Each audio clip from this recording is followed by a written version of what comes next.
Perchée dans la vallée de la Roya, la commune de Tende et ses commerces au cœur des préoccupations des habitants. Car depuis un an, il y en a un qui ne remonte plus jamais le rideau, sa pharmacie. C'est un peu un sentiment d'impuissance. C'était infernal, c'est primordial une pharmacie dans un village. Un problème bientôt résolu. Pour recréer une dynamique de santé dans ce territoire classé fragile, une dérogation de l'État unique en France a été octroyée. La loi stipule qu'un pharmacien ne peut être propriétaire que d'une seule officine.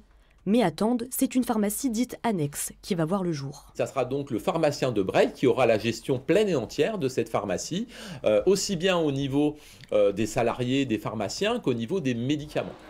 C'est donc ici, à Breil-sur-Roya, que tout va se jouer.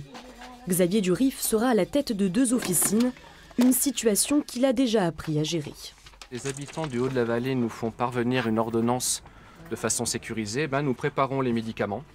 Depuis un an, il envoie aux habitants les médicaments via la poste pour leur éviter 20 km de route. À combien de bacs ?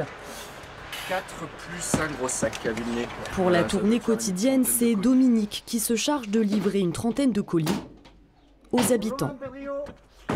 Alors j'ai le courrier puis j'ai des médicaments aujourd'hui. Merci. Cette future pharmacie ne soulagera pas uniquement les 2000 riverains, c'est aussi l'attractivité du village qui est en jeu. L'ouverture de la pharmacie va encourager de nouvelles familles à venir. Parce que quand une famille veut venir ici s'implanter sur notre commune, elle demande est-ce qu'il y a l'école, est-ce qu'il y a la boulangerie, est-ce qu'il y a la pharmacie. Le pharmacien salarié reste à recruter, mais dans 2 ans, il devra être propriétaire de cette officine s'il veut rester.